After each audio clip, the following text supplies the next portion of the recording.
हम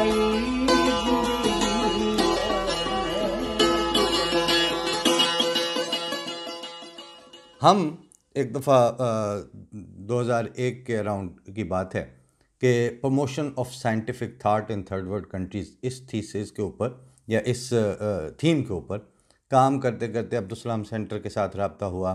फिर पाकिस्तान में यानी डॉक्टर साहब का एक ख्वाब ये भी होता था कि वो चाहते थे कि पॉपुलराइज हो जाए साइंस, और साइंटिफिक थॉट जो है वो पब्लिक सोचना साइंटिफिकली शुरू करे।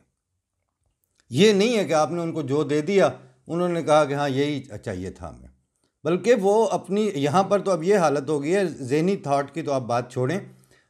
यहाँ पे बच्चों को भी अगर आप कोई पैकेट दें तो वो उसको यूं करके पढ़ रहे होते हैं कि इसके फूड इंग्रेडिएंट्स क्या हैं, इनमें होता क्या है, ये जो हम खाने लगे हैं ये इसके अंदर क्या है। लेकिन ये तो है आम न्यूट्रिशन के हवाले से, आप एक ज़हनी न्यूट्रिशन भी ले रहे हैं। जिस तरह रोज़मर्रा की डाइट से आपका जिस्म बन रहा है या ख़राब हो रहा है, इसी तरह आप जो एक फूड फॉर थॉट लेते हैं उससे भी आपको बाज़ ऐसे इंग्रेडिएंट्स आ जाते हैं जो आपके ज़हनी जो वजूद है और जो आपका रूहानी वजूद है, जो आपकी शख्सियत है, जो आपका इनर सेल्फ है, उसके लिए इंतहाई नुकसानदेह होता है। मतलब बुग़्ज़ के ऊपर अगर आप पल रहे हो, यानी अगर आपकी खुराक ही बुग़्ज़ बन चुकी हो, तो आपसे ज़्यादा काबिल रहम हालत किसकी हो सकती है फिर, कि इंसान ये सोच ही नहीं सकता कि उसको यानी पॉजिटिविटी आपका रास्ता ही नहीं रही। अब नेगेटिविटी है जिसमें आप तरक्की करते चले जाएं, उसके फिर तरीके यकीनन ढूंढेंगे। जब आप दुनिया में चल रहे हैं तो आपको फिर ये तरीके ढूंढने पड़ते हैं कि अच्छा हम किस तरह बहुत आउट क्लास किस्म के साहिब बुग़्ज़ बन सकते हैं, हम किस तरह मेहनत करके गीबत भी करते रहें और दूसरों से नफ़रत भी करते रहें, लेकिन हमारी नफ़रत, हमारा बुग़्ज़, हमारी मनफी सोचें, उनके ऊपर एक बहुत खूबसूरत सा आउटलुक उसकी होनी चाहिए। फिर इंसानों का मुआशरा इन लाइनों पे चल पड़ता है। क्या इसका तजर्बा में कब हुआ कि उस सिलसिले में मैं और मेरा एक दोस्त उस ज़माने में कनाडा से वापस गए हुए थे, और ज़ाहिर है पाकिस्तान में मुख्तलिफ, मैंने कहा चलो चल इकट्ठे चलते हैं। शहजाद अहमद साहब से हमारी मुलाकात तय हुई वहाँ लाहौर में। किस लिए हुई कि डॉक्टर अब्दुल सलाम साहब की एक किताब का आइडियल्स एंड रियलिटीज़ का तर्जमा उन्होंने किया था, और जब तर्जमा किया तो उस ज़माने में डॉक्टर साहब से उनकी ख़तो किताबत भी रही, बातचीत भी होती रही, और उसके शुरू में उन्होंने उसकी डिटेल भी दी है कि वो बड़े डाउन टू अर्थ थे, और मतलब जैसे होता है, आप हमारे नाजरीन उसको पढ़ भी सकते हैं। यानी शहजाद साहब जो थे वो उसके कायल थे कि क्या शख्सियत थी। खैर बाज़ शख्सियतों में तो अल्लाह ताला ने उनको इस सतह पे पहुंचा दिया होता है कि आप कायल हों या ना हों, वही कि आप बेबहरा है जो मोती की दे मीर नहीं। तो वो वक्त तो खैर आ ही जाता है। फिर जब हमारी शहजाद अहमद साहब के यहाँ जाके बात शुरू हुई तो मुझे कहते हैं मेरा एक बरादराना सा मशवरा है। मैंने कहा जी फरमाएं।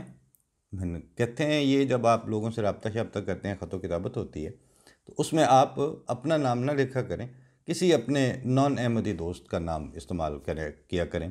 सोसाइटी में आपके ख़िलाफ़ एक वो पाया जाता है, डॉक्टर साहब भी अहमदी थे, आप उन पे काम कर रहे हैं तो आप भी अहमदी, तो ये आपके प्रोजेक्ट की जो वायबिलिटी है और उसका जो वैलिड होना है वो ऐसे खाम खा क्वेश्चनेबल हो जाएगा। अब इसमें ना उनकी मैं नीयत पे शक कर रहा हूँ, ना मुझे उनकी शख्सियत के ऊपर कोई वो था, लेकिन वो जिस लाइन पे मुझे अपने इखलास में लेके जाने लगे तो अल्लाह ताला ने तौफीक दी। मैंने कहा मुझे एक इस मशवरे के बाद फिर मुझे भी इजाज़त दें, मैं एक दो बातें कर। जी जी।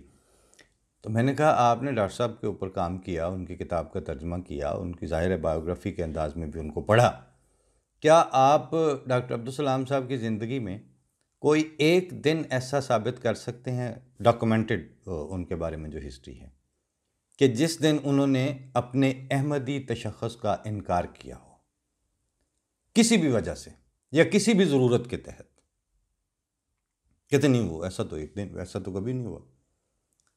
तो मैंने कहा कि मैं डॉक्टर साहब के ऊपर काम करना शुरू करूं और उनके हवाले से कुछ चीज़ें मुरतब करने बैठूं, तो मैं पहला काम वहाँ से शुरू करूं जो उन्होंने ज़िंदगी भर कभी नहीं किया। तो मैंने डॉक्टर साहब से क्या सीखा, यानी मुझसे पहले अगला सवाल है कि जी वो अहमदियों के लिए एक्सेप्टेंस का जो है वो ये लेवल है। तो अब अगर इसको भी मैंने कहा देख लिया जाए, तो आप ये गौर करें कि मुआशरे में तो नापसंदीदगी और ना एक्सेप्टेंस का ना होना उसका तो यही लेवल था। इसके बावजूद अल्लाह ताला ने उनको जहाँ पहुँचाना था वो पहुँचा लिया ना। तो खुदा ताला जो है वो कॉम्प्रोमाइज़ का मोहताज नहीं होता, वो सच्चाई की कदर करता है कि आप मतलब इस पे मुझे एक मजमून लिखा था, मैं कहीं अगले प्रोग्राम में मैंने सोचा है कि वो भी ढूंढ के लाऊं और उतना उसका हिस्सा भी पढ़ दूं। उबैदुल्लाह अलीम साहब का मजमून गालबन नवाए वक्त या किसी उस ज़माने के अखबार में छपा था। उसका ओपनिंग लाइन मुझे याद है, वो फरमाते हैं कि लिखते हैं उसमें कि कोई सा भी अकीदा या नज़रिया रखना ये कोई बुरी बात नहीं है, लोगों का हो सकता है, लेकिन जो आप नज़रिया रख रहे हैं उसके ख़िलाफ़ अमल करना और उसके ख़िलाफ़ बिहेव करके उस तरह ज़िंदगी गुजारना ये मुनाफ़िक़त है, ये पसंद नहीं है। तो मैंने कहा जनाब ये नहीं हो सकता। क्यों? इसलिए, और फिर जब आगे सवालात चले तो मैंने कहा कि आपका जो मसला है मतलब हद अदब है, ठीक है, आप लोगों के मकाम और मर्तबे हैं, आपने लिखा, आप अच्छे शायर होते हैं, आप अच्छे राइटर्स होते हैं, लेकिन इसके साथ साथ अब ये तो नहीं है कि मुझे अगर कोई चार सच्चाइयाँ या कोई चार ऐसी बातें समझ में आई हैं जो मैंने पढ़ी हैं, तो मैं सिर्फ आपके पर्सनैलिटी खैरिज़मा के चक्कर में उस बात का भी इनकार कर दूं जिसको मैंने अपनी ज़िंदगी में एक हकीकत के तौर पर स्टडी भी किया, मैं उसको समझ भी रहा हूँ। तो ये हक मुआशरे में एक्सेप्टेंस आनी चाहिए।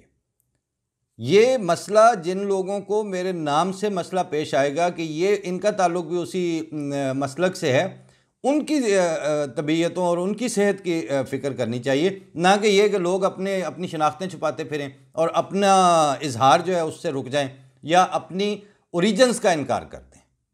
इस तरह तो फिर अगर आप मेरे ओरिजिन से मुतमईन नहीं हैं तो मैं आपके ओरिजिन से कब मुतमईन हूँ? लेकिन मैं आपके उन ओरिजिन्स को वही रखते हुए आपकी रिस्पेक्ट कर रहा हूँ, तो आपको भी मेरे ओरिजिन्स के ऊपर मुझसे ये मुतालबा नहीं करना चाहिए कि पहले मैं इनको बदलूं फिर मुझे आप एक्सेप्ट करेंगे। मत करें, क्योंकि ये मुआशरे की एक बीमारी है। इस हवाले से जब बात आगे चली तो मुझे बरसबीले तज़किरा कहना पड़ा कि आपकी और इशफाक अहमद साहब की बड़ी अच्छी दोस्ती है, आप लोग मिल बैठते हैं, आपका वो प्रोग्राम भी आता है।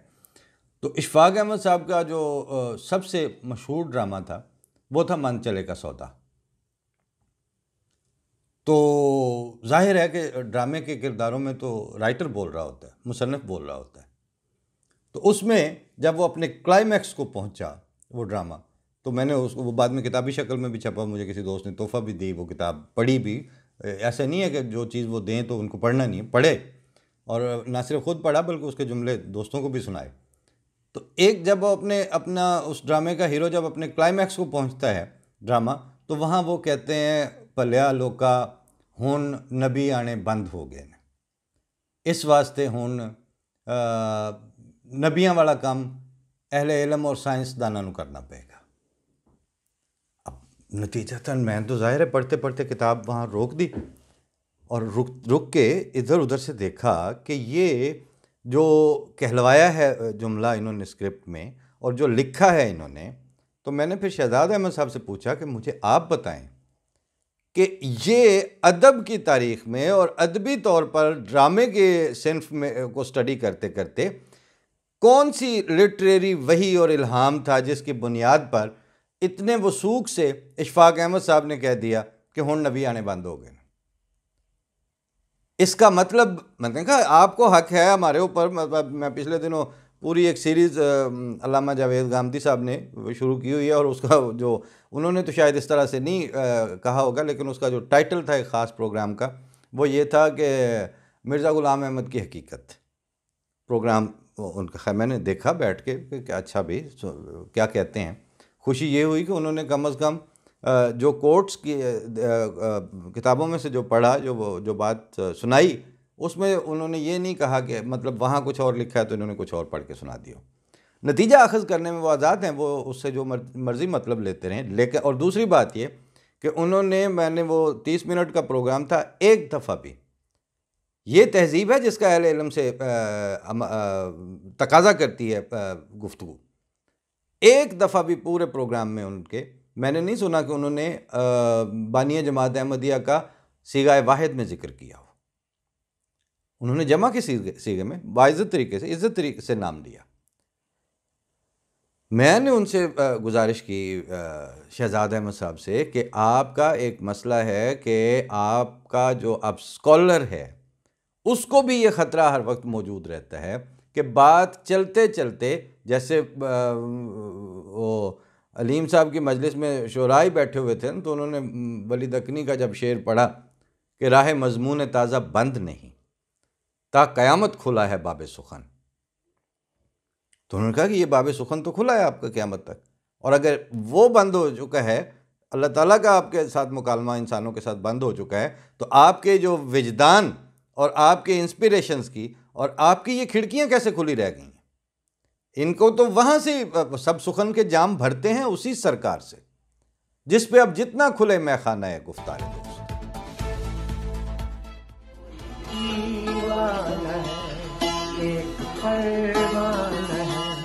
मैंने सब